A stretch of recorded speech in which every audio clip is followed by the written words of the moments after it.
E aí, meus amores, tudo bem com vocês? Eu sou a professora Aline Saz, da disciplina de Matemática. Trabalho com as turmas de 8º ano na Escola Municipal Vereador José Almaty, localizada na Zona Leste, Teresina. Gostaria de mandar um beijo para todos vocês que estão aí nos acompanhando, de modo particular para todos os meus alunos também que estão acompanhando as nossas aulas. Estou morrendo de saudade de vocês. O conteúdo da nossa aula hoje vai ser sobre coordenadas cartesianas e nós vamos ver alguns outros quadrantes dentro desse plano cartesiano que envolvem também os números negativos. Vamos lá?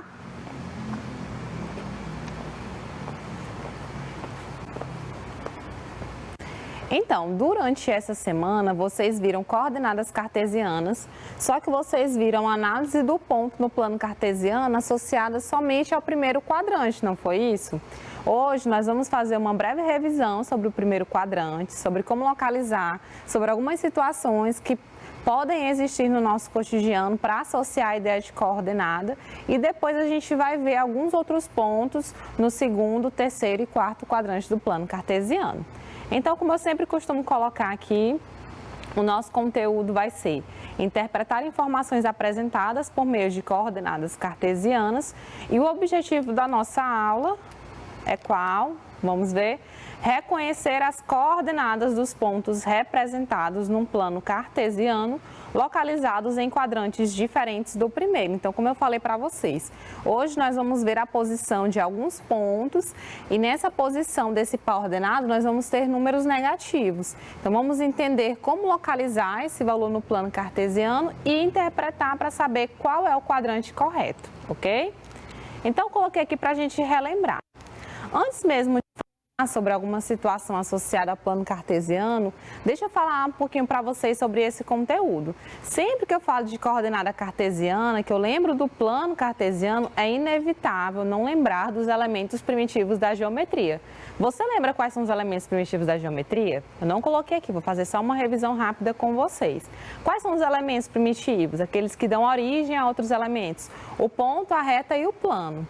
Então, quando eu falo de reta, eu preciso lembrar da definição de reta e de plano, porque eu vou utilizar dentro do plano cartesiano, ok? Lembrando que a reta, ela é infinita, não tem começo nem fim. No plano cartesiano, nós temos duas retas que são perpendiculares, isto é, se cruzam formando um ângulo de 90 graus, ok? E a ideia da associação do plano, você pode pegar um pedaço de papel, por exemplo. Aquele pedaço de papel, ele pode ser associado à ideia do plano. E aí, se você pegar esse pedacinho de papel e dividir ele em duas partes iguais, ou seja, dobrei ao meio uma vez, depois dobrei novamente, quando você abrir esse papel, você vai ver que ele vai estar dividido em 4 partes. E essas 4 partes a gente pode chamar cada uma delas de quadrante, se eu construir as duas retas, que são os meus dois eixos perpendiculares. Então, vamos ver como é que a gente pode estar associando e relembrando sobre o plano cartesiano. Olha só, observe o esquema a seguir com a localização de um clube e uma escola. Então, já repara que dentro da coordenada cartesiana, eu estou associando a ideia de quê? De localização. Então, esse ponto que vai ser formado pelo meu pau ordenado, ele vai representar exatamente uma localização. A localização do ponto, nesse caso, a localização do clube e da escola. Então, olha só. Nós temos aí um esquema, tá vendo? E esse esquema, ele está dividido em duas partes. Repara que no sentido horizontal, eu tenho numerações de 0 a 5. 0, 1, 2, 3, 4, 5, um número em cada quadradinho. E no sentido vertical, eu tenho letras, não é isso? Aí lá também tem o A, B, C, D. E aqui eu tenho o ponto 0. Esse ponto 0, ele é a separação desses dois eixos, tá vendo? Do eixo horizontal e do eixo vertical.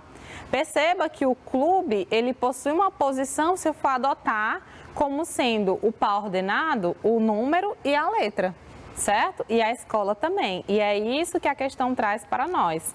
Então, observa.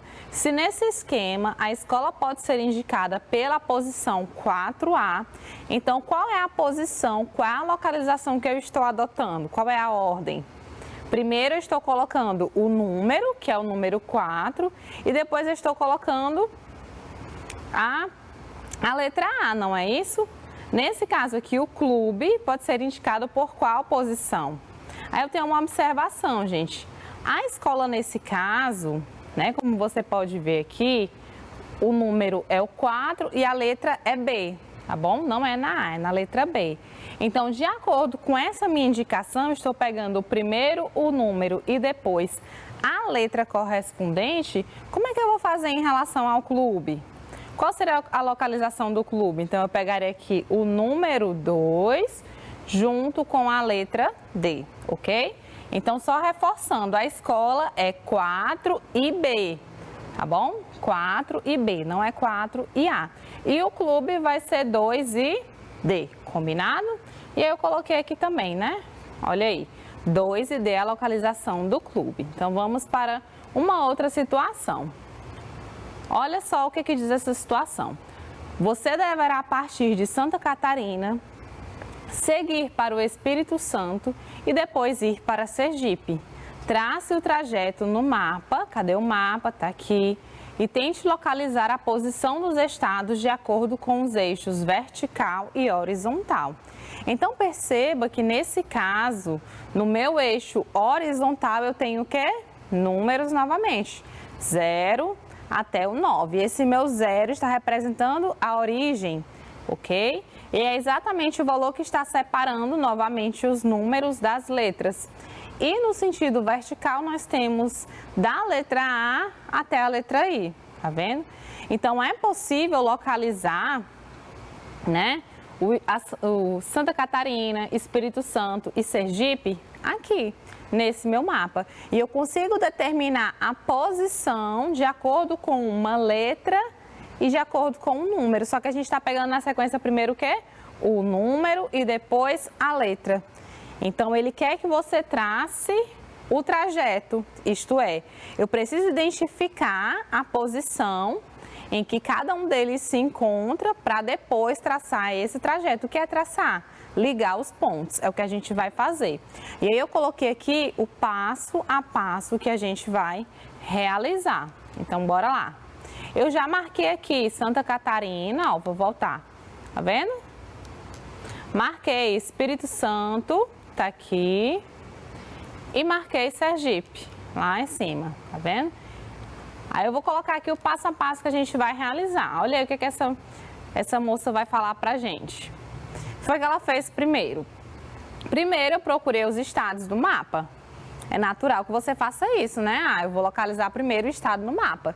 Então, vou olhar lá no mapa onde é que está localizado aquele estado e vou marcar um X para ver qual vai ser a posição em que cada um deles se encontra.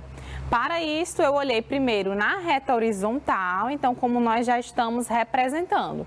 Primeiro, nós estamos vendo os valores no sentido horizontal, que são os nossos números, e depois a gente vê no sentido horizontal, que são as nossas letras. Então, tá aqui novamente o mapa, ó. Primeiro, ela olhou na reta horizontal. Ah, Santa Catarina está aqui, na reta horizontal. Ela está marcada onde? No número 5, tá vendo, ó? E na reta vertical, pegou aqui, ligou, letra B. Então, primeiro ela fez isso tanto com Santa Catarina, quanto com Espírito Santo, quanto com Sergipe. Bora ver qual foi o próximo passo. Por exemplo, para achar Santa Catarina, eu vi que na reta horizontal estava alinhado com o número 5. Nós acabamos de fazer isso, não foi? Ela olhou aqui Santa Catarina, está alinhado com o número 5, ok? Enquanto que na reta vertical eu estava na reta da letra B. Ligou aqui, ó, encontrou a letra B. Logo, a localização de Santa Catarina é 5 e B. Ok? Então, a representação, o que é esse 5 e esse B? É o par ordenado que representa as minhas coordenadas cartesianas. O que são cartesianas no plano cartesiano, ok? Então, essa ideia do plano cartesiano sempre vai me remeter a uma localização. Aquela ideia também muito utilizada da malha quadriculada é utilizada também, por exemplo, se eu quiser traçar os vértices de um polígono e ligar. Como exemplo que a gente vai ver no finalzinho da nossa aula hoje. Eu também posso fazer isso, porque eu localizo os pontos que representam um vértice de cada polígono, marco esse ponto no plano e depois eu ligo esses pontos até formar um polígono, tá bom? Nesse caso aqui, o que a gente está associando no plano cartesiano? Os nossos estados. Eu quero saber a localização do estado de acordo com essa minha tabela que eu estou escrevendo. Lembrando que nessa minha tabela eu estou representando por números e estou representando por letras. E sempre o que está separando eles é esse zero, que a gente vai já entender o que é o relembrar dentro do plano cartesiano. Próximo passo. Olha aí. Depois que eu localizei todos os estados, eu fui e liguei os pontos na ordem que foi pedida. Santa Catarina, Espírito Santo e Sergipe. Vamos fazer isso então. Coloquei aqui o mapa novamente. Quando a gente fizer isso, a gente vai ver também a associação para aproveitar e memorizar. Então, Santa Catarina nós já marcamos, está aqui, representado pelo SC. Qual é a localização desse meu estado? Nessa minha figura, 5 e B, ok? Número 5, letra B, é sempre nessa ordem. Ou seja, qual é a ordem que eu estou estabelecendo? Eu estou pegando sempre um número que está contido no eixo horizontal com a letra que está contida no eixo vertical. E vai ser essa sequência que nós vamos adotar também dentro do nosso ponto, que é o par ordenado, ok? Então, bora lá. Marquei agora o Espírito Santo. A representação do Espírito Santo, ele está nesse quadradinho aqui. Então, eu vou ligar. O número é o 7 e a letra é D. Então, é 7 e D a posição do Espírito Santo nessa minha tabela. E por fim, Sergipe. Sergipe está nesse quadradinho aqui. Esse quadradinho aqui é 8F. Então, ele está localizado no número 8 e na letra F, ok? Depois que ele marcou cada um desses pontos, ele ligou. Ele não quer que trace, então vamos ligar. Olha aí. Liguei primeiro de Santa Catarina até Espírito Santo e depois eu liguei do Espírito Santo até Sergipe. Então essa foi o meu traço realizado entre os 3 estados, ok? Isso também me remete à ideia do plano cartesiano. Então não pense que a ideia do plano cartesiano envolve só aquele tipo de questão. Localize os pontos dados, aí dá o ponto A representado por uma letra maiúscula. Lembra, definição do elemento primitivo da geometria. O ponto é sempre representado por uma letra maiúscula. Aí eu coloco um Azão. Aí esse ponto A, ele está representado no plano cartesiano 1 e 2. O que isso quer dizer? Que o eixo horizontal é 1 e o eixo vertical é 2. Então, naquela minha ideia do plano, eu vou traçar o ponto e aí aquele ponto vai ser a minha letra A, tá bom? A gente vai já ver como fazer isso, ok? Então, vamos para o nosso conceito. No exemplo anterior, então, tanto no primeiro exemplo quanto no segundo, a figura, ela foi construída utilizando-se somente o primeiro quadrante. Nesses exemplos anteriores, nós não utilizamos números nos 2 eixos, foi número e letra. Mas se eu fosse utilizar números nos 2 eixos, ambos seriam positivos. Por que ambos seriam números positivos? Porque esses números estariam localizados no primeiro quadrante do nosso plano cartesiano. Vamos entender o que é esse quadrante. Porém, eu devo lembrar que o plano cartesiano possui 4 quadrantes, tá bom? Então não esqueça, o plano cartesiano possui 4 quadrantes. Vamos conhecer esses quadrantes. Olha só, coloquei mais uma informação. O plano cartesiano ele é formado por uma região geométrica plana, por isso que eu falei da ideia do papel, lembra? Onde se interceptam, se encontram 2 retas perpendiculares entre si. O que são retas perpendiculares? Acabei de falar também. São retas que quando se encontram vão formar ângulos de 90 graus, ok? As retas dividem o plano em 4 regiões. Então, quando eu traço essas 2 retas, eu vou ter 4 regiões formadas. E essas regiões vão ser chamadas de quadrantes, ok? Denomina-se par ordenado ao par x e y. Agora nós vamos classificar. Primeiro vai vir o x e depois vai vir um y. E o que é esse meu x? É um elemento, no caso um número, que pertence ao eixo horizontal. E o y vai ser um outro elemento que pertence ao eixo vertical, ok? no qual o primeiro elemento pertence ao eixo das abscissas. Então, é uma outra denominação também, eixo das abscissas, representado pela letra X. E o segundo elemento pertence ao eixo das ordenadas, que é expresso pela letra Y. Então, olha aqui o nosso plano cartesiano. Repara ó, que ele é dividido em 4 quadrantes. O primeiro quadrante, o segundo, o terceiro e o quarto. Vamos entender o que é esse positivo, positivo, negativo, positivo. Vamos entender um pouquinho. Eu quero só falar uma observação que eu acho interessante, que quando você adota o sentido anti-horário, o que é o sentido anti-horário? Coloquei aqui, ó. É o sentido contrário do relógio.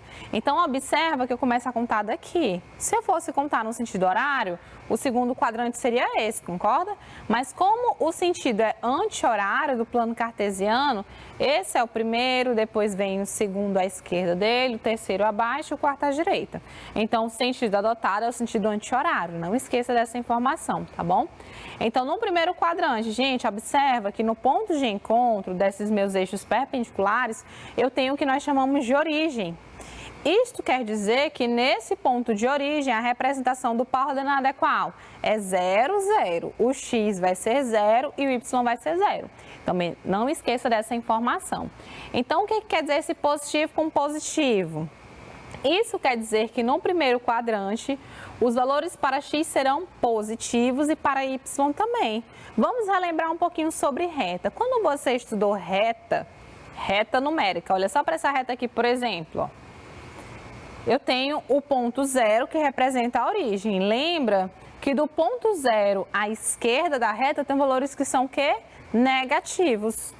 E do ponto de origem à direita da reta, eu tenho valores que são positivos. Então, essa ideia que você aprendeu quando você estudou reta, lá no 6º ano, você também pode utilizar aqui no plano cartesiano para poder compreender. Só que agora são quantos eixos? 2, então são 2 retas. Isso quer dizer que quando eu olhar para o meu eixo vertical, qual vai ser o sentido? Ponto 0. Do ponto 0 para baixo eu tenho valores negativos e do ponto 0 para cima eu tenho valores positivos. Então é basicamente isso, ó. Se eu olhar para o x aqui, ele é o quê? Todo positivo, por isso que aqui tenho mais. A ordem é x e y. Então, primeiro, o x é positivo no primeiro quadrante. E o y também, ó, vou pegar os valores que estão acima. Então, o y também é positivo. Quando eu venho para o segundo quadrante, o que vai acontecer? O x vai ser o que, galera? Ó, do 0 à esquerda, negativo. Então, o x é negativo. Menos 1, menos 2, menos 3. Se eu pegar valores inteiros, né? E o y vai ser positivo, porque o y permanece aqui, tá vendo? Agora, quando eu vou para o terceiro quadrante, o que acontece? Tanto o x é negativo, ó, do 0 à esquerda, quanto o y também é negativo, porque é do 0 para baixo. Ok? E o quarto quadrante, no quarto quadrante, o x é positivo, tá aqui do 0 à direita, e o y vai ser negativo, do 0 para baixo, ok? E aí nós vamos ver como localizar esses números através dos 4 quadrantes agora. Então, vamos lá, olha aí, vamos exercitar um pouquinho. Eu coloquei 2 questões contextualizadas para vocês verem que a localização do ponto, ela não se prende somente a você pegar um plano cartesiano e desenhar. Pode ser contextualizado, sim. Então, olha um exemplo bem comum, o jogo da batalha naval. A professora de Gilberto está jogando com seus alunos um jogo que ela chamou de Doce Batalha Naval. Ela desenhou um plano cartesiano no quadro e sorteou cartões com coordenadas para a turma. Então, ela colocou alguns pontos, são pares ordenados ou coordenadas, é a mesma coisa, tá? Cada aluno que marcar a coordenada do plano de forma correta ganha uma bala. Ajude Gilberto e seus 3 amigos a marcarem os pontos. Comece desenhando o plano cartesiano e em seguida marque os pontos. Então, mesmo você não tendo aí uma malha quadriculada, você pode pegar uma folha em branco, desenhar os 2 eixos, aí você vai enumerar com os pontos, né? 1, 2, 3, menos 1, menos 2, menos 3, para poder localizar essas coordenadas aqui. Olha só, vou fazer junto com vocês. Aqui, como eu já estou fazendo, eu já trouxe a malha quadriculada para que a gente possa desenhar. Então, eu quero o ponto 2 e 3. Qual a leitura desse ponto? Ele está representado no eixo horizontal, no número 2, e no eixo vertical, no número 3. O outro ponto, 3 e menos 4, o eixo horizontal é 3 e o vertical é menos 4. Lembra que pode ser chamado também de abscissa e ordenada, tá? Aqui o x é menos 1 e o y é 0. E aqui o x, que é o eixo horizontal, é menos 2 e o y, que é o eixo vertical, é menos 3. E aí a gente vai localizar agora esses números na nossa malha quadriculada. Repara que aqui eu tenho uma malha. Então, essa malha quadriculada pode ser simplesmente o seu papel, que é uma folha em branco, não é isso? Aí você vai desenhar os eixos, ó. Coloquei aqui o eixo horizontal e coloquei aqui o eixo vertical. Aí a gente vai só enumerar para colocar esses pontos. Vou fazer agora junto com vocês. Vamos lá. Pode ser que na telinha de vocês fique um pouquinho pequena a letra, mas é só para você entender realmente a ideia que você vai utilizar. Então, primeiro passo, se você já tem a malha quadriculada, não tem um papel, aí você coloca aqui o X e o Y, tá? Ó, aqui é X, aqui é X, aqui é X e aqui é X. Então, o primeiro valor sempre é o X, o segundo sempre é o Y. A gente vai localizar esse ponto no plano cartesiano. Eu vou olhar primeiro para o X. Qual é o maior valor de X? É 3. Então, eu vou fazer assim, ó. Aqui é 1, aqui é 2 e aqui é 3. Certo? Como já tem a malha quadriculada, eu vou colocar pertinho um do outro mesmo. Mas se você quiser fazer colocando no estacionamento, não, professora, eu vou utilizar a régua, pode utilizar também. Aí tem o x negativo também, né? Ó, menos 1 e menos 2. Vamos colocar aqui. Menos 1 está desse lado e menos 2 está aqui. Coloquei os valores para x. Agora vamos olhar os valores de y. Y, y, y e y. Então ele vai até o 3 positivo e até o menos 4. Então vamos enumerar aqui o y agora, ó. Esse é 1, 2, 3, 4. E agora eu vou até o menos 4, né? Menos 1, menos 2, menos 3 e menos 4. Lembrando que você pode também fazer essa numeração maior. Eu quero colocar até o 10. Tudo bem, não tem problema. O importante é o ponto que você vai localizar. A gente vai chamar essa letra aqui, ó. Eu vou enumerar, tá? Eu vou chamar esse ponto de A para facilitar. Então, eu vou chamar de A o ponto 2 e 3. Vou chamar de B o ponto 3 e menos 4. De C o ponto menos 1 e 0. E de D o ponto menos 2 e menos 3. Vamos localizar esses pontos? Vamos lá.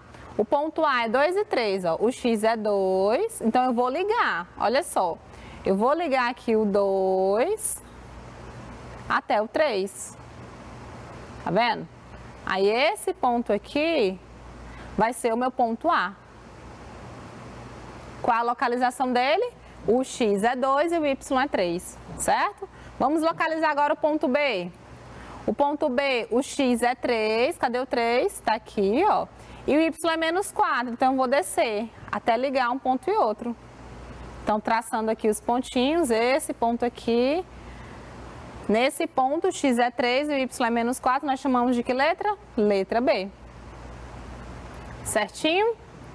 O ponto C. Eita, professor, o C tá difícil. O X é menos 1 e o Y é 0. Como é que eu vou marcar o 0 na reta? Quando, galera, você tiver ou x ou y igual a 0, você vai marcar simplesmente o número que aparece. Como assim? Ah, aqui o y é 0. Então, eu vou lá e marco só o x. O x não é menos 1? Então, aonde tem menos 1 igual a x, ó, x igual a menos 1, eu marco ponto. Pronto. Então, esse ponto aqui é menos 1 e 0, é o ponto C. E o ponto D, o x é menos 2, o x está aqui. E o y é menos 3, eu vou ligar do menos 2, ó, até o y menos 3, certo? Esse pontinho aqui vai ser o ponto D. Então, olha só, repara que nesse exemplo, que foi um jogo feito pela professora na sala, né? Ela conseguiu colocar pontos em todos os quadrantes. Lembrando que esse aqui é o primeiro quadrante. Esse aqui é o segundo. Esse aqui é o terceiro. E esse aqui é o quarto, tá bom? Pode colocar um queijinho também para representar.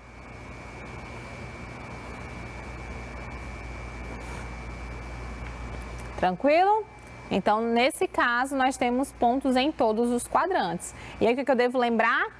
Que quando eu tiver um zero em algum desses elementos, eu vou pegar só o outro ponto e marcar, tá bom? Vamos para um próximo exemplo, então. Mais um exemplo para a gente encerrar essa primeira aula. Joana está estudando o plano cartesiano com as suas amigas. Cada uma escolheu coordenadas para um ponto e marcou no plano cartesiano. Será que elas conseguiram formar um polígono com as coordenadas que escolheram? Olha aí. Agora eu estou pegando a ideia de plano cartesiano e associando a ideia de traçar esses pontos até formar um polígono. Qual foi o polígono formado? Vamos verificar. Marque os pontos dos cartões e trace os segmentos de reta. Quais são os pontos? São esses. O ponto menos 4, ou menos 9 e 4. O ponto menos 4 e 9. E o ponto menos 9 e 7. Então, novamente, coloquei aqui esses pontos. O plano cartesiano. O eixo horizontal, representado por qual letra? X, também chamado de abscissa. E o eixo vertical, representado pela letra Y. Opa, tá danado para sair aqui, peraí. Prontinho, ok? Chamado também de ordenada. O nosso par ordenado é X e Y, certo? Eu vou colocar aqui letras também. Vamos chamar de M, para variar um pouco, né? Menos 9 e 4, tem que ser maiúsculo, tá? O ponto N, de menos 4 e 9. Professora, esses números aqui são tão parecidos, mas a localização é diferente, gente.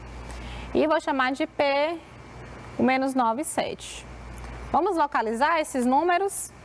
Eu vou logo fazer ponto por ponto, que a gente vai traçando dentro da reta, ó, X e Y. Aí eu vou marcar só os pontos que eu quero agora, tá bom? O X é menos 9, então vem pra cá, ó. 1, 2, 3, 4, 5, 6, 7, 8, 9. Então, esse é menos 9. O X é menos 9.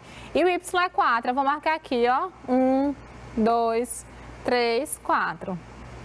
Prontinho. Agora eu vou ligar, né? Um ponto até outro, ó. Vou ligar o menos 9 que tá aqui até o 4. Pronto. Esse é o ponto aqui. Eu chamei de que letra? Letra M. Agora eu quero representar o ponto N. O X é menos 4 e o Y é 9. Vamos lá. X é menos 4. Menos 1, menos 2, menos 3, menos 4. Tá aqui.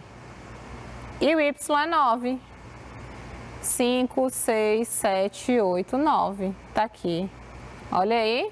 Agora eu vou ligar esse ponto aqui até esse aqui. Prontinho. Esse ponto aqui vai ser representado pela letra N. E por fim está faltando o ponto P. O X é menos 9. Tá aqui. E o Y é 7. O 7 tá aqui, né? Prontinho, é só ligar esses pontos. Ligo esse até esse. Esse é o ponto P. Então, observa que todos esses pontos escritos pelas três amigas estão localizados em qual quadrante? No segundo quadrante. Eu consigo ligar esses pontos, gente? Eu não sei se eu vou conseguir ligar, isso vai ficar assim, um desenho muito bonito para vocês. Mas, só para você observar, eu consigo formar um polígono aqui, ó, vou ligar esse ponto até esse aqui até esse aqui, e esse aqui até esse aqui. Olha aí. Até que ficou bacana, né, o desenho. Qual foi o polígono que eu consegui formar, gente? Foi um triângulo. Então, é possível formar um polígono? Sim. Que polígono é esse? Um triângulo, que é um polígono que possui 3 lados, tá bom? E aí, todos eles pertencem ao mesmo quadrante, que é o segundo quadrante. Então, foi basicamente isso, o conteúdo da nossa primeira aula. Na próxima aula, nós vamos ver alguns exercícios ainda sobre esse conteúdo. Eu espero que tenha dado para entender, para clarear um pouquinho sobre o assunto. A gente retorna já já com a nossa aula de exercício. Um beijo e até logo!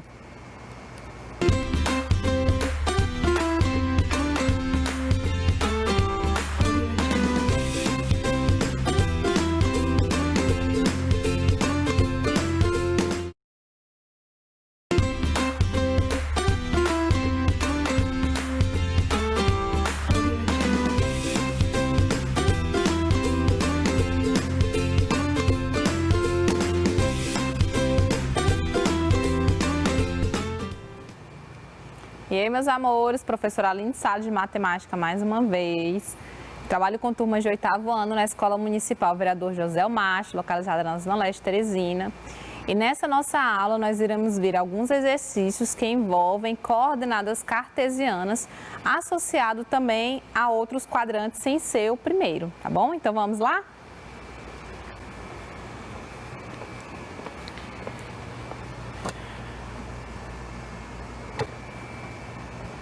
De já, eu peço que vocês peguem um caderno, tá bom? Nessa nossa aula, vocês vão verificar que tem muita imagem. Então, até mesmo olhando só para a imagem, pode ser que você consiga descobrir a alternativa correta, ou qual é o quadrante correto, de acordo com a questão. Então, essa vai ser uma aula mais de observação, em que vocês vão precisar olhar bem para a imagem, para identificar o que ele quer que você descubra e acertar o gabarito, encontrar a alternativa correta, ok? Então, como eu já falei para vocês na aula passada, o nosso conteúdo é esse que está em cima, interpretar informações apresentadas por meio de coordenadas cartesianas. Lembrando que essas coordenadas cartesianas vai me remeter àquela ideia do plano cartesiano. E o objetivo, como também já foi falado, é reconhecer as coordenadas dos pontos representados no plano cartesiano, localizados em quadrantes diferentes do primeiro. Então, você vai lembrar que o plano cartesiano é formado por 4 quadrantes, o sentido adotado é o sentido anti-horário, ok? E aí a gente vai ver a representação agora com alguns exercícios. Eu vou pedir que vocês pensem um pouquinho, vou dar um tempo de 3 minutos e depois eu retorno para fazer o comentário da questão. Na medida que eu for fazendo o comentário da questão, eu vou revisando com vocês algum conteúdo ou alguma definição que seja pertinente, que seja importante para a resolução do problema, ok? Então vamos praticar. Primeira questão. Os vértices do triângulo representado no plano cartesiano ao lado são. Na nossa aula anterior, nós fizemos o contrário. O que foi que nós fizemos? Vamos ver se vocês lembram, tá com pouco tempo, né? Vocês pegaram os vértices, esse vértice era representado por um ponto, que era um par ordenado, e pegaram esses pontos e representaram no plano cartesiano. E aí lá eu perguntava se era possível formar um polígono através daqueles pontos, e vocês viram que sim. Nós conseguimos construir os 3 vértices, que eram os 3 pontos no mesmo quadrante, que foi o segundo quadrante, e quando nós ligamos esses pontos, nós conseguimos traçar um triângulo. Então, nesse caso, você já tem o triângulo formado por quantos vértices? 3 vértices, porque o triângulo possui 3 lados, e aí ele quer só que você veja qual é a representação de cada um, do ponto A, do ponto B e do ponto C. Então, vamos lá, valendo 3 minutinhos.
E aí, tempo encerrado, qual foi a alternativa que vocês marcaram?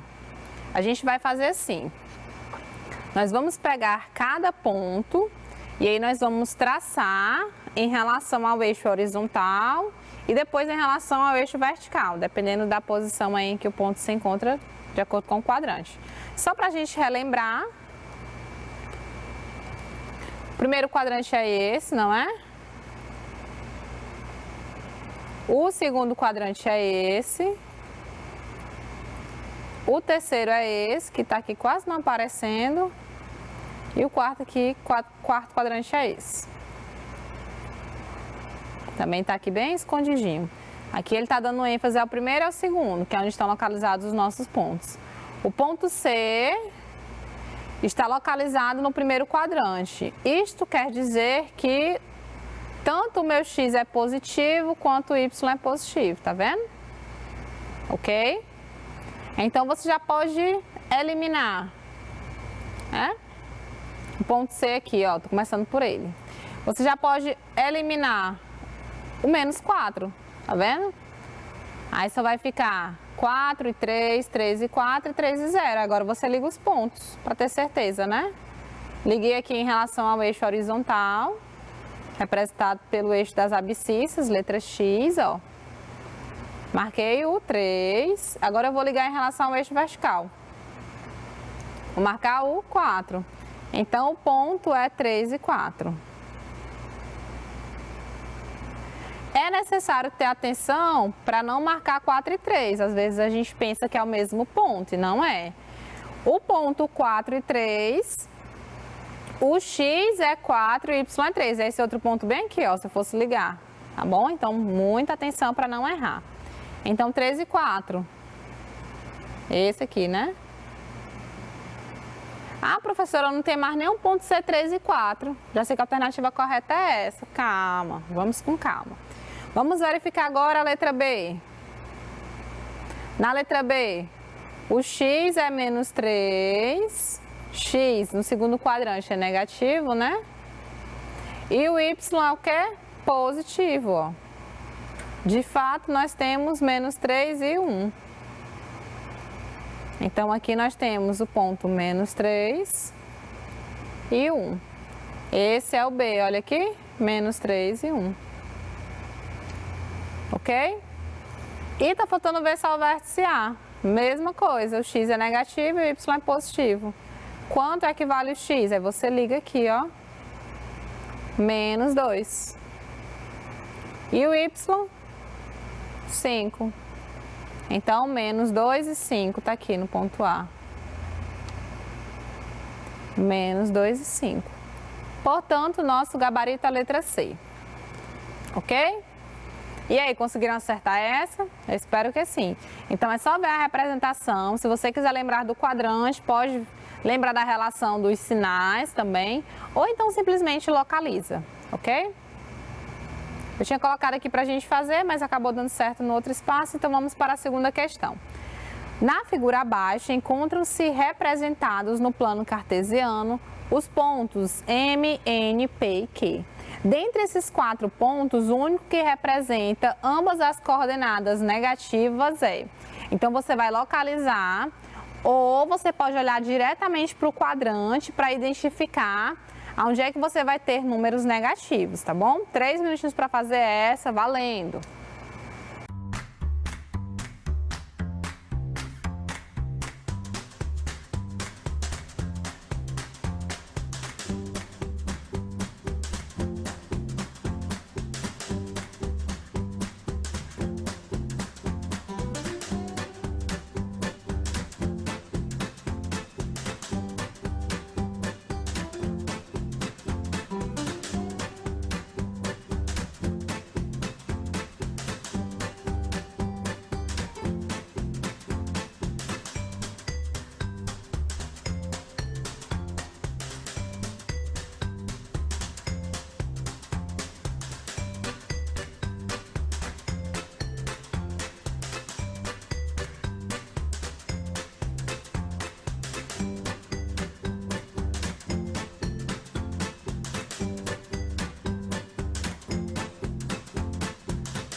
E aí, tempo esgotado, vamos fazer assim.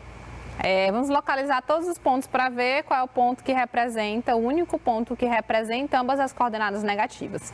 Se você lembrar daquela definição que nós trabalhamos associando as coordenadas, já dá para identificar o ponto sem precisar localizar. Lembra qual é o quadrante? Se você lembrar, você vai lembrar que no primeiro quadrante, que é esse, o x é positivo e o y também, né? Aqui é mais e mais.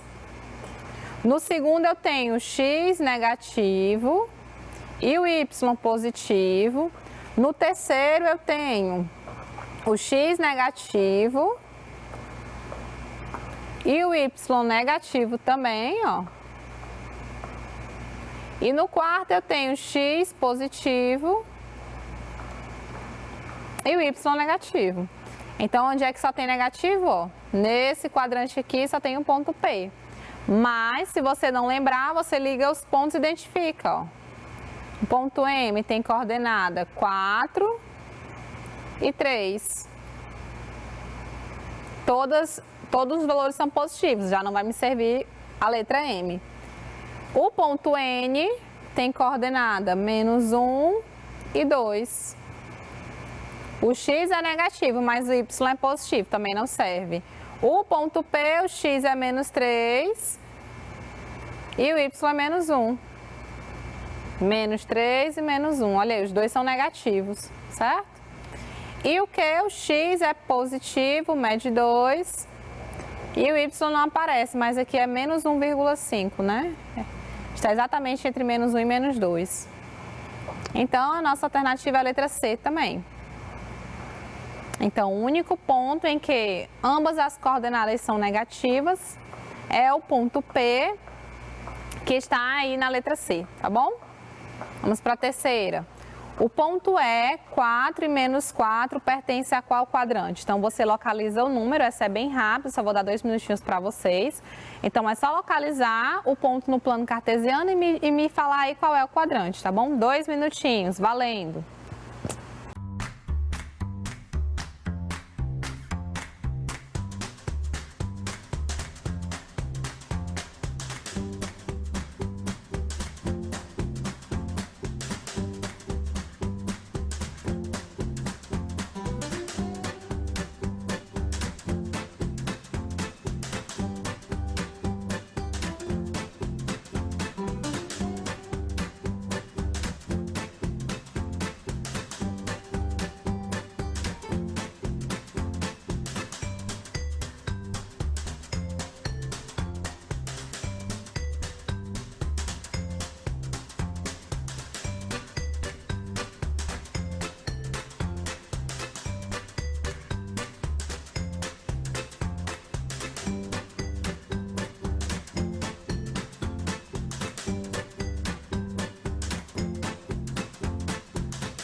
Tempo encerrado. E aí, marcaram qual alternativa? Ah, professora, essa tá muito fácil, né? Bora lá, é o ponto E localizado quando o x é 4 e o y é -4. Certo? Eu coloquei aqui a malha quadriculada, mas essa questão não vinha com a malha. Eu coloquei só para você entender a localização. Lembrar que o eixo horizontal é o x e o vertical é o y. Então, o x é 4, tá aqui, né? 1, 2, 3, 4. E o y é menos 4. E y negativo, 1, 2, 3, 4. Aqui, né? Prontinho. O ponto E está aqui. Onde é que esse ponto E está localizado, gente? Menos 4 aqui, né? No quarto quadrante, tá bom? Quarto quadrante. Lembrar que nesse quarto quadrante o meu x é positivo e o y é negativo, tá bom? E aí o nosso gabarito vai ser letra D de dado. Ok? Vamos para a quarta questão. No sistema de eixos cartesianos, é verdade que a gente vai analisar. Ele colocou aí 4 pontos distintos e está falando a representação desses pontos de acordo com o quadrante.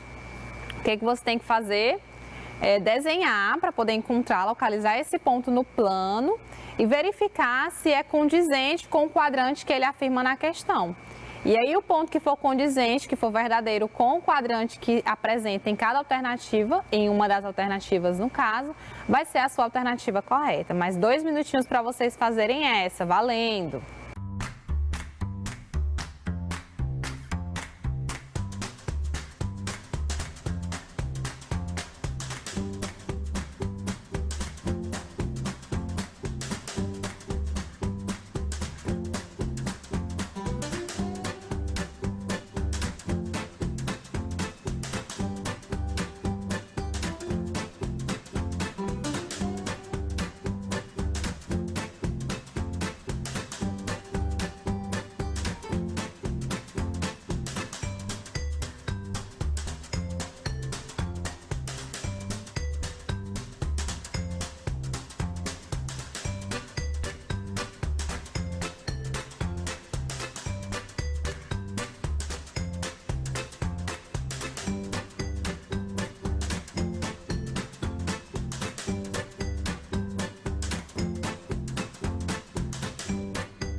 E aí, tempo encerrado. Qual foi a alternativa que vocês marcaram?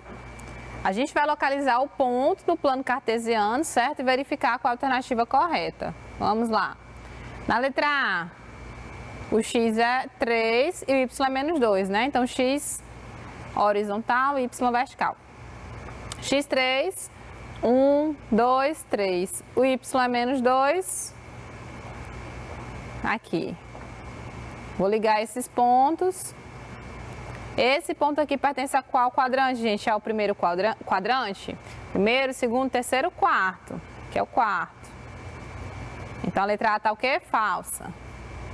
Letra B, o ponto 2 e menos 1, x é 2, e o y é menos 1, tá aqui. Pertence ao segundo quadrante? Esse aqui é o segundo quadrante? Não, é o primeiro. Também está errada. Letra C, o ponto menos 1 e menos 3 pertence ao terceiro quadrante. Menos 1 está aqui, x, e menos 3 está aqui, né? Menos 2, menos 3. Ligo esse até esse, ó, tá aqui o pontinho. Esse ponto aqui, gente, pertence ao terceiro quadrante. Menos 1 e menos 3. Oh, perdão, né? Botei foi para cá. Aqui é 3 positivo. Deixa eu apagar aqui, rapidão. Aqui assim, né, ó. Menos 1 e menos 3. Tá aqui, é porque ficou muito coladinho. Prontinho. Esse ponto aqui, gente, pertence ao terceiro quadrante? Sim. Ah, professora, ambos são negativos. Se ambos os números são negativos, eles pertencem ao terceiro quadrante, certo? Então, a letra C é a alternativa correta, ok? E o ponto 2 e 4 pertence ao quarto quadrante? Vamos verificar aqui rapidinho, ó. 2, 1, 2, 3, 4, tá aqui o 4. Liguei aqui, esse ponto pertence ao primeiro quadrante, não é ao quarto. Então, a letra D também tá falsa, ok? Vamos para a quinta questão. Observe a figura abaixo. Sobre os pontos representados na figura, é verdade que... Essa eu vou fazer com vocês e vou dar um tempinho na última, que é a sexta questão. Vamos analisar logo. N é 2 menos 1. O N está aqui, né? Repara que a variação aqui, ó, entre um ponto e outro, né? Ó, nós temos aqui o N, o Z, o T e o M, tá bom? Então, esse ponto N aqui, o X é positivo e o Y também é positivo, não é menos 1. Então, essa alternativa está falsa. Na letra B, M é 1 e 3. Cadê o M? Está aqui, né? O M, gente, o X é negativo, ó, independente da representação, né? O M é negativo e o Y é positivo, tá bom? Então, também não é M. Falso. O T é menos 2 e menos 1. O T, X é menos 2. Aqui é menos 1, menos 2, né? E o T é menos 1. Ok, prontinho. Então, a alternativa correta é a letra C. E Z é menos 1 e 2. O Z é positivo e o Y é negativo. Tá falso. E aqui era para ser um 2, né? Um 2zinho aqui, ó. O 1 tá aqui. Então, a alternativa correta da quinta é a letra C, ok? Vou botar aqui. Vamos para a última questão, a sexta. O par ordenado de números que representa a represa é... E agora, é essa? Como é que a gente faz? Eu poderia ver a localização de cada uma, né? Da escola, do zoológico, da represa e da igreja. Mas como ele só quer da represa... Você vai localizar, você vai ligar os pontos, tá bom? Eu vou dar só um minutinho para vocês fazerem essa e a gente volta para ver qual a alternativa e conferir também as coordenadas das outras representações, ok? Valendo!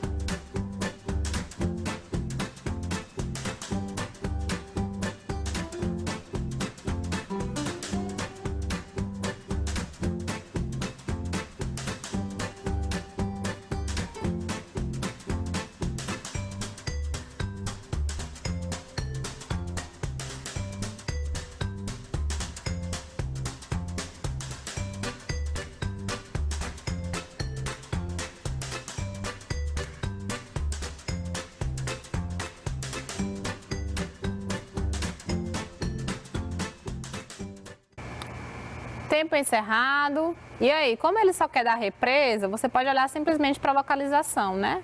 Lembrando mais uma vez que nós temos o X aqui que é o eixo horizontal e o Y que já está aqui que é o eixo vertical. Ligando aqui os pontos, ó, até marcar a represa, nós teremos que o X é menos 4 e o Y é menos 3, ok? Não tem esse tracinho aqui, tá? Ó, menos 4 e menos 3, letra D, o nosso gabarito. Se ele quiser saber da escola seria 4 e 3. Da igreja seria X sendo menos 3 e o Y sendo 2, menos 3 e 2. E do zoológico, o X seria 4 e o Y menos 4, ok? 4 e menos 4. Prontinho, o gabarito dessa é a letra D de dado. E com isso nós encerramos os exercícios sobre coordenadas cartesianas. Eu espero que tenha dado para clarear um pouquinho mais sobre esse conteúdo. Lembrando sempre que o plano cartesiano é composto por 4 quadrantes e o sistema que nós vamos adotar para contar esses quadrantes é o sentido anti-horário, tá bom? Então espero que vocês tenham gostado. A gente se encontra numa próxima aula. Beijos, até mais. Tchau, tchau.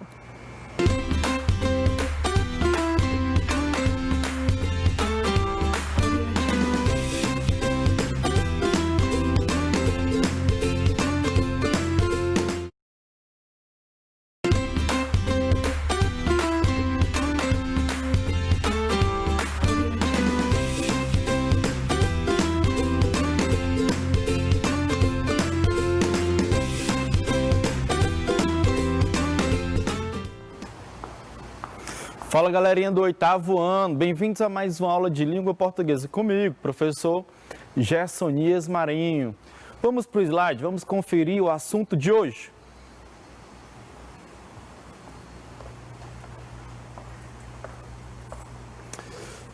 Galerinha, como vocês podem ver, nós temos aí o assunto vozes verbais. Será que são algumas vozes que vão falar ao longo do assunto, ao longo do dia a dia com vocês? Não, gente. A única voz que vocês vão ouvir nessa aula aqui é a minha, ok?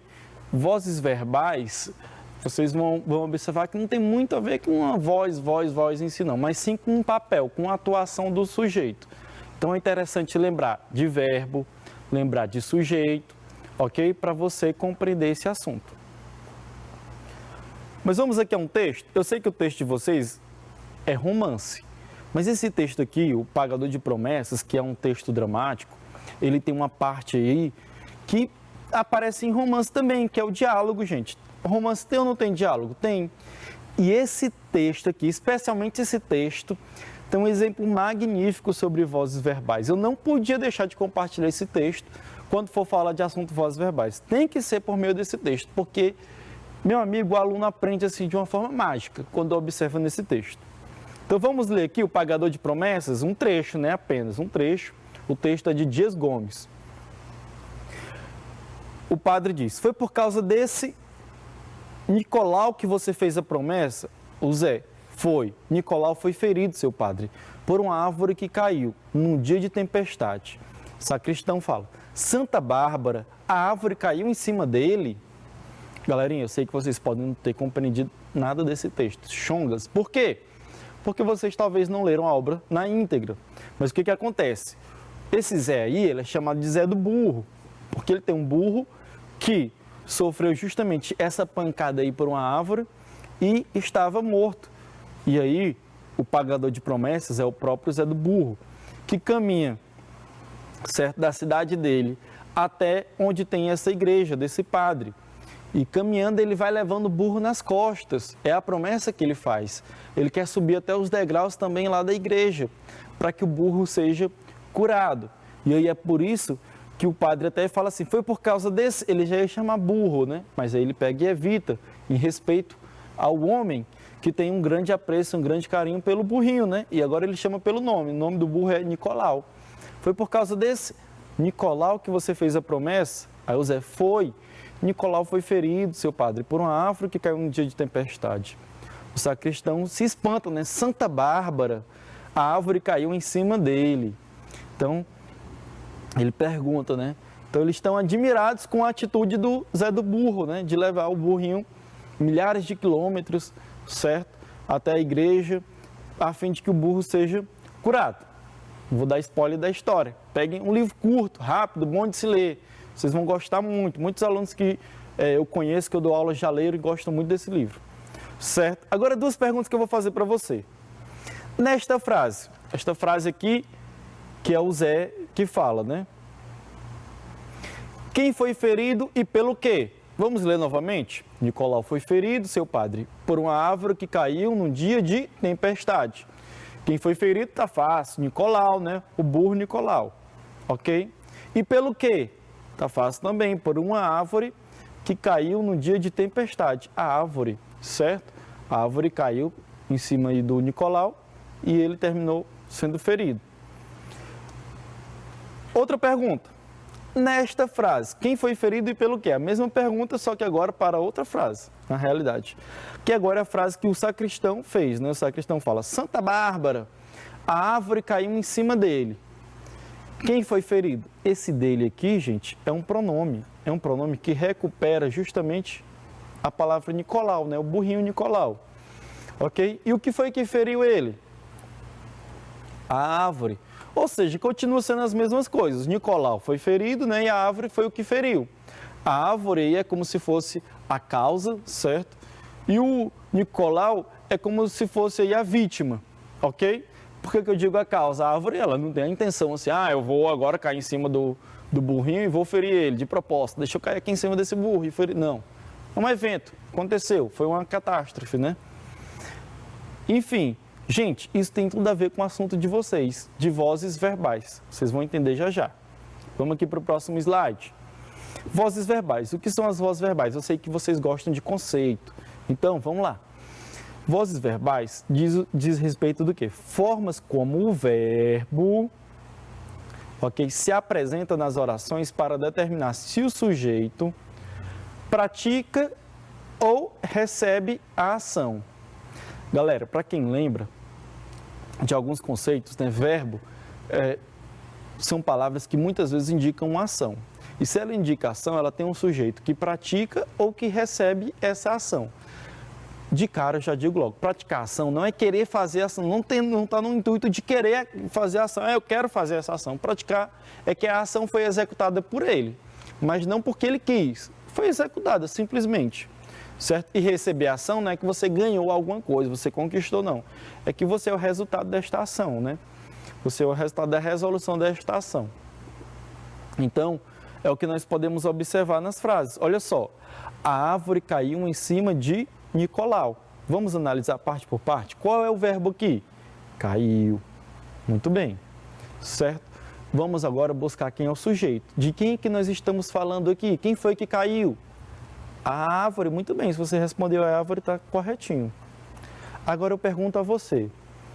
A árvore, ela recebeu a ação ou ela é como se fosse a que praticou a ação de cair? É claro que a árvore ela não tem querer, gente, ela não tem pensamento, como eu disse. Ela não diz, eu vou cair em cima do burro, de propósito. Não, mas a ação é executada por ela, ok? De cair. Então, a gente pode dizer que aqui é um sujeito que pratica a ação, essa árvore, certo? O sujeito pratica a ação. A árvore caiu em cima de Nicolau, ok?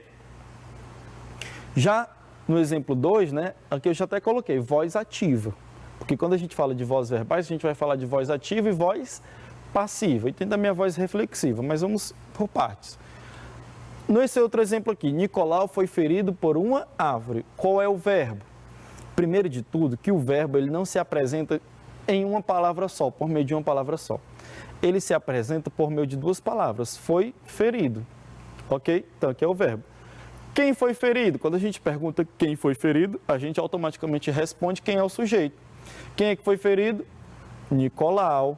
Então, Nicolau é o sujeito. Agora eu pergunto a vocês, o ato aí de ferir foi cometido, foi praticado por Nicolau ou ele recebeu essa ação? Ele foi ferido por alguma coisa? Tá na cara, gente. Fácil, óbvio. Professor, essa aula é necessária? Rapaz, calma, vamos lá. Professor, então, claro, Nicolau aí, ele foi ferido, é claro que ele recebeu a ação. Então, nós temos aqui um sujeito que recebe a ação. Ou seja, resumo de tudo. Quando o sujeito pratica a ação, a gente chama de voz ativa. Quando o sujeito da frase ele recebe a ação, voz passiva. Deu para entender? Professor, então eu localizo o verbo, depois eu descubro o sujeito e descubro se ele pratica a ação. Se ele pratica, voz ativa. Se ele recebe a ação, voz passiva. Exatamente, rapaz. Olha só como tu tá bem. Vamos aqui para mais exemplos, né, e mais conceitos. Quando o sujeito ele pratica a ação, a gente chama ele de sujeito agente. Agente, no caso, essa palavra é junta, viu? O agente separado, ele equivale a nós, certo? A não ser que você queira fazer uma piadinha, né? Talvez aí com o crush, né? Você escreve lá no WhatsApp, né? A gente vai sair hoje junto, né? Ele diz, mas a gente se escreve separado. Aí você vai lá e responde, né? Mas eu quero a gente junto. Quem entendeu, entendeu. Quem não entendeu, deixa quieto. Enfim, quando o sujeito da oração pratica a ação dita pelo verbo, sujeito agente é quando o sujeito da oração pratica a ação dita pelo verbo. O verbo, ele diz uma ação. E se o sujeito for o que praticou, o sujeito é agente, certo? Outra dica para vocês é só você fazer relação entre essa palavra agente com o verbo agir. Ou seja, se o sujeito ele é o que age em relação à ação, então é um sujeito agente. Se ele não age, então ele não é sujeito agente. Exemplo, Machado de Assis escreveu a clássica obra Dom Casmurro. Então temos o verbo escreveu, ok, a ação. Escreveu é uma ação, todo mundo concorda, certo? Agora, quem é que agiu? Quem é que escreveu? Machado de Assis. Ah, professor, sujeito aqui.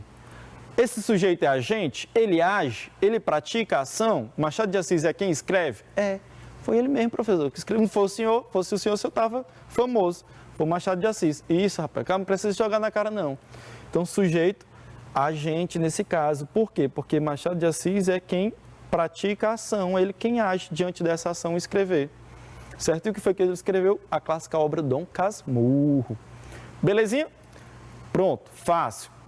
Então, nesse caso aqui, a gente vai chamar de voz o quê? Ativa ou passiva? Voz ativa. Se o sujeito é agente, olha aí, sujeito agente, A de voz ativa, certo? A de ativa, viu, gente? Não é de voz ativa. A de ativa, melhor, corrigindo, para ficar mais claro. Beleza? Sujeito paciente. Agora nós vamos observar outro tipo. Sujeito paciente. É quando o sujeito da oração pratica a ação dita pelo verbo. Aliás, não é pratica, gente. Teve aqui uma falha nossa, certo? Ele recebe. Perdão. É quando o sujeito da oração recebe a ação dita pelo verbo. E aí tem outro conceito também que é importante, antes de a gente analisar a frase. Agente da passiva. Termo ou expressão que indica quem ou que realizou a ação dita pelo verbo.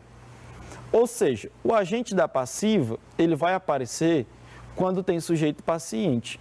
E ele vai ser justamente aquele que realizou a ação. Vamos ver, para ficar mais claro aqui no exemplo. A clássica obra Dom Casmurro foi escrita por Machado de Assis. Olha o verbo aqui, né? Nós temos aqui, foi escrita.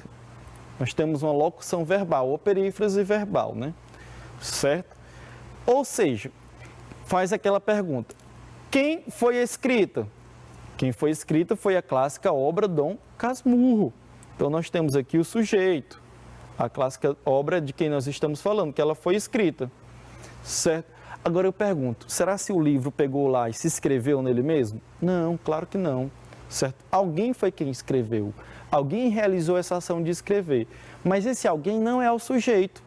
Esse alguém aqui, está até dito na frase, é Machado de Assis. Então, nesse caso, Machado de Assis, ele continua sendo o agente da ação, certo? O agente realizador da ação. Então, a gente chama ele de agente da passiva. Deixa eu corrigir aqui esse P. Vamos colocar direitinho para vocês. Agente da passiva. Beleza? Professor, então, se nós temos aí o sujeito que recebe a ação, porque a clássica obra Dom Casmurro foi quem recebeu essa ação, né? Ela foi escrita, alguém é que escreveu esse livro, certo? E aí a gente chama de sujeito paciente, é o termo. Ah, professor, entendi. Quando tem sujeito paciente, tem agente da passiva. Quando não tem sujeito paciente, quando tem sujeito agente, não tem agente da passiva. Isso, rapaz. Por quê? Porque quando tem o sujeito agente, ele mesmo realiza a ação. Então, não precisa ter alguém que realize. Quando tem sujeito paciente, não é ele que realiza a ação. Então, precisa ter agente da passiva. Lembra lá da frase do Nicolau? Nicolau foi ferido por uma árvore. Nicolau é o sujeito paciente, porque ele recebeu a ação. Algo feriu ele. E quem foi que feriu? A árvore. Então, a árvore, no caso, é agente da passiva. Certo? E quando nós temos sujeito paciente e agente da passiva, ou pelo menos só o sujeito paciente, eu poderia nem colocar aqui o agente da passiva em algumas frases. Quando nós temos sujeito paciente, nós chamamos de voz passiva, certo? Então, essas são as duas principais vozes verbais, voz ativa e voz passiva, ok? Lembra lá da dica? Voz ativa, A de agente, ou seja, voz ativa, sujeito, agente. Voz passiva, P de passiva, P de paciente, ou seja, sujeito paciente, voz passiva. É só analisar agora se o sujeito recebe, tudo se resume nisso, gente. O sujeito recebe ou pratica a ação. Tudo se resume nisso. A voz passiva, ela se divide em duas, em analítica e em sintética, certo? A diferença de uma para outra é a configuração do verbo, ok? E a aparição de um pronome aí, ou uma partícula, né, como alguns dizem também, certo? No caso aqui, a configuração do verbo da voz passiva analítica vai ser justamente esses dois verbos, ok? Isso aqui a gente chama de locução verbal, ok? A locução verbal, gente, é o verbo auxiliar mais o verbo principal, tá? Eu coloquei aí para você identificar. Porque um verbo vai se referir ao tempo verbal e o outro vai se referir à ação em si. Casas são vendidas, qual é a ação que está sendo expressa aí? Que é vender, ok? O são aí só está mostrando o tempo verbal, que é no presente. Que no presente momento, na atualidade, casas são vendidas, ok? Nesse caso aí nós temos uma voz passiva analítica. Quando nós temos a locução verbal, nós temos essa configuração. Verbo auxiliar, o são é o verbo auxiliar, mais o VP, de verbo principal, que é vendidas. Por que, professor? Como é que eu diferencio o auxiliar do principal? É só você olhar para aquele que tem a informação que é necessária, que é principal. O que eu estou querendo falar sobre as casas? Que elas são ou então que elas estão à venda? À venda, ou seja, o principal verbo aqui é o verbo que traz a informação de vender, que no caso é vendidas, né? Então, a ação de vender está sendo expressa aqui pelo verbo vendidas, né? Pela parte aí, vendidas. Então, esse é o verbo principal. Quando tem sempre essa configuração, né, de dois verbos, que é a locução verbal, eu chamo de voz passiva analítica. Veja só que não é as casas que se vendem. Observa o sujeito aí, ó. Nós estamos falando de quem? Da casa, sujeito. As casas aqui se colocaram à venda, não quero mais tu morando em mim não, sai daqui, eu vou me vender. Não, nada disso, gente. Alguém resolve, não quero mais morar nessa casa, vou vender ela. Então, a casa ela não se vende, alguém resolve fazer a venda dela e alguém compra. Certo? Voz passiva sintética. Na sintética, gente, vai aparecer esse si aqui, ok? Que é chamado de partícula apassivadora. Ou pronome apassivador. Vou considerar pronome apassivador. Certo? Então, veja que é a mesma coisa que está sendo dita na frase anterior, certo? Só que agora de um modo diferente. Vendem-se casas. O que eu estou querendo dizer? Que casas são vendidas. Veja que é mais de uma casa, certo? E que elas estão à venda. É a mesma coisa, só que o formato é diferente. A forma com que eu apresento é diferente. Então, vendem-se casas é a mesma coisa de dizer casas são vendidas. A mesma coisa. Porém, aparecendo esse pronome apassivador. Quando eu tenho o pronome apassivador, é voz passiva sintética. E uma terceira voz, é voz reflexiva, certo? A voz reflexiva é quando o pronome reflexivo indica que o sujeito agente é o mesmo referente que recebe a ação.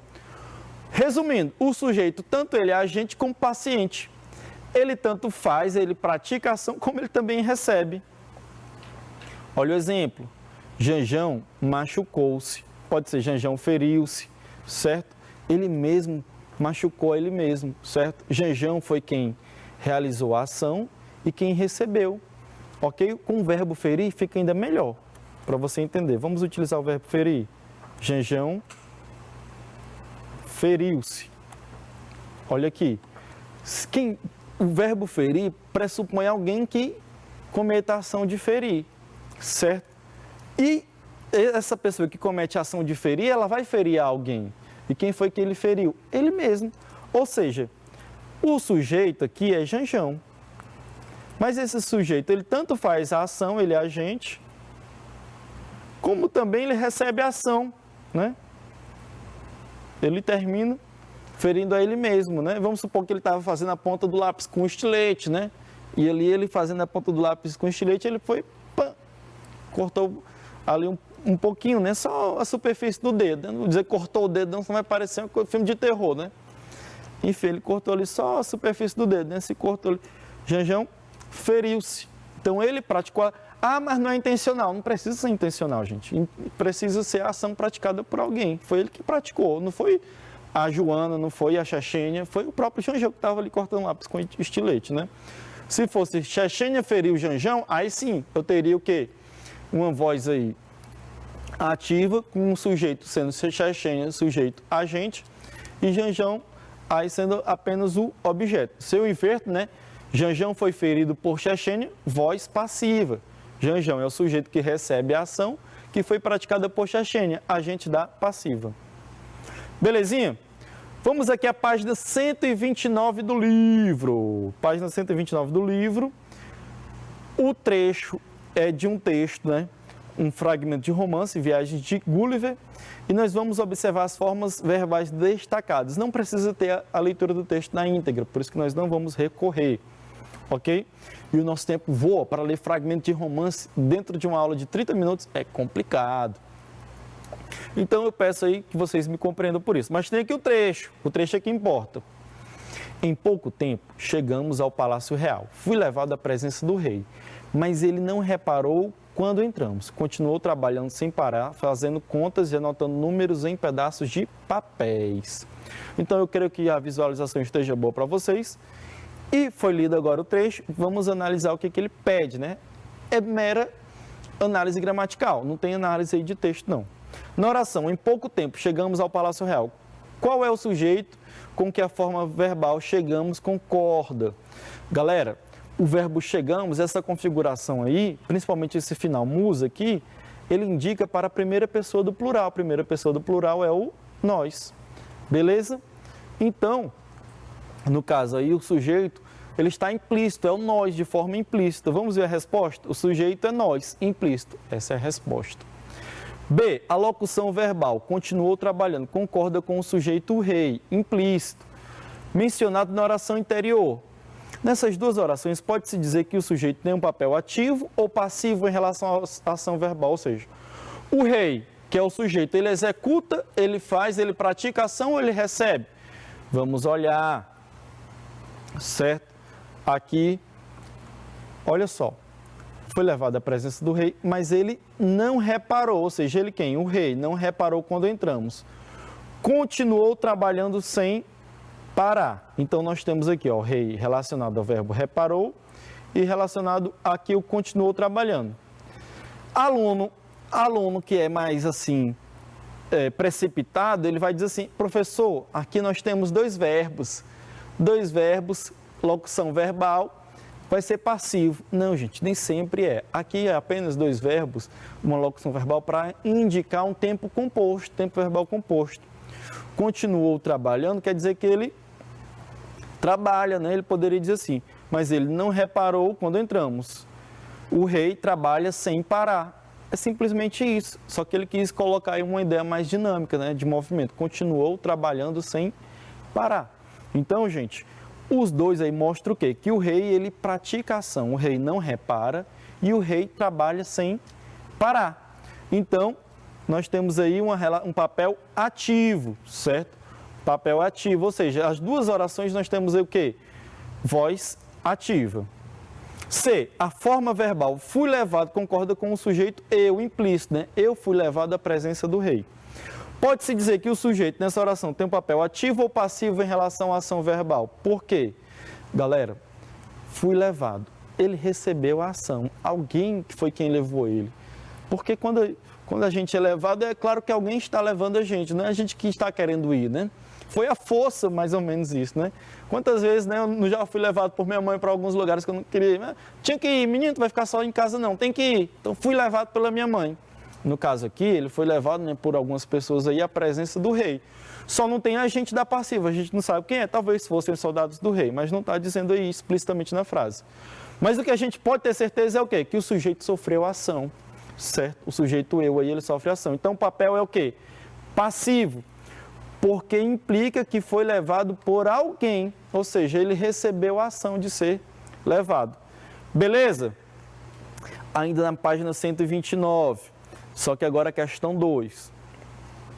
E o trecho continua sendo sobre as viagens de Gulliver. A viagem ia muito bem, até que em abril de 1707, quando estávamos quase chegando ao nosso destino, fomos atacados por um navio pirata. Depois de sermos amarrados e saqueados, tivemos de esperar que os piratas decidissem o que iam fazer conosco. Galera, a gente já até observou aqui, ó, fomos atacados, está aqui o grifado, uma locução verbal. Aqui temos duas locuções verbais, sermos amarrados e sermos saqueados, ok? Porque ele não precisou repetir o verbo sermos aí 2 vezes. Letra A, a forma verbal sermos, amarrados e saqueados, concorda com o sujeito implícito Gulliver e seus companheiros de viagem, né? Que é nós. Nós, no caso, o Gulliver e os companheiros dele de viagem. Pode-se dizer que o sujeito, recuperado pelo contexto, estabelece uma relação de passividade ou de atividade em relação à ação verbal. Mais uma vez, está só perguntando o quê? O sujeito é passivo ou é ativo nesse caso? O sujeito é agente ou é paciente? Galera, eles foram amarrados e foram saqueados. Galera, saqueado é como se fosse roubado. Alguém roubou eles, né? Certo? E alguém amarrou eles também. Ou seja, o sujeito aí recebeu a ação. E se ele recebe a ação, nós podemos dizer que estabelece relação de passividade, ok? Olha aí, é uma relação de passividade, já que o sujeito sofreu as ações realizadas por outras pessoas. Então, veja como é fácil, voz verbal. É só analisar, o sujeito está recebendo ou está praticando a ação. Se ele pratica a ação, sujeito agente, voz ativa. Se ele recebe a ação, sujeito paciente, voz passiva. Ok? Letra B agora. Como eu havia discutido com o comandante. A forma verbal havia discutido concorda com o sujeito expresso pelo pronome eu, né? Eu havia discutido. Que relação se estabelece de atividade ou de passividade? Mais uma vez, ele quer saber se o sujeito aí, ele já até diz o sujeito. Veja como está fácil as questões do livro. O sujeito eu havia discutido. Está na voz passiva ou está na voz ativa? Aluno apressado diz logo, locução verbal, havia discutido. Voz passiva analítica, professor. Não, calma. Calma, rapaz, calma. Não é esse o caminho. Você tem que pensar primeiro se o sujeito recebe ou sofre ação. Gente, havia discutido, mais uma vez, é uma relação aí de tempo composto, ok? Ele quer dizer o seguinte, eu discuti, certo? Vamos aqui olhar no trecho, onde, como eu havia discutido com o comandante, ou seja, eu discuti com o comandante. Então, quem realizou a ação de discutir? Claro, o sujeito, eu. Então, veja que ele pratica essa ação. Apesar do verbo ser uma locução verbal, havia discutido, né? Mas a gente pode pensar que esse havia discutido aí é simplesmente para mostrar o tempo composto, né? Aí no pretérito, certo? Pretérito perfeito. Então, se o sujeito realiza a ação, a relação é de quê, gente? De atividade e não é de passividade. Resposta, atividade, pois o sujeito realiza a ação de discutir. Quem discute? É o sujeito, né? O eu. Eu discuti com o comandante. Belezinha? Tá tranquilo? Galerinha, a nossa aula está encerrando, mas eu tenho uma coisa diferente hoje para vocês. Um desafio aí, certo? Tá vendo esse QR Code? Pega o teu celular aí rápido, corre, ligeiro, pega o celular, isso. Aponta para o QR Code nesse momento, a câmera dele, ou então com o aplicativo de QR Code você pode fazer isso, certo? Você aponta, ok? Apontou? Para quem não tem um aplicativo, tira uma foto. Você tira uma foto, certo? Aí depois você usa essa foto lá no aplicativo, certo? Para quem a câmera já faz a leitura automática, pode fazer agora. Você está aí neste momento, que se você já conseguiu aí abrir, você vai para uma atividade. Eu quero ver se vocês estão Aprendendo é para todos vocês, não é só para quem é meu aluno na escola, não, para todo mundo. Certo? Você vai abrir uma atividade com 2 questõezinhas bem básicas, que eu quero ver realmente se está funcionando para os outros alunos. Para os meus alunos eu já sei que está, certo? Porque eu explico para eles aqui na TV e depois explico para eles por meio do WhatsApp, por meio de vídeo no YouTube. Enfim, tem todo um negócio. A gente faz até encontro no Google Meet, com os meus alunos tem até encontro no Google Meet para eu explicar. Mas eu quero saber se está servindo para vocês também. Faz aí, na próxima aula eu vou trazer a resolução, né? Eu vou ver quantas pessoas fizeram, se foram muitas ou foram poucas, se muitos de vocês acertaram. Ainda tem também uma análise sobre minha aula, para você dizer alguma coisa aí, se pode melhorar alguma coisa ou não, né? Diga aí, dê sua sugestão para mim. Belezinha? Então, gente, vou tirar o QR Code. Bons estudos e até a próxima aula. Valeu, galerinha!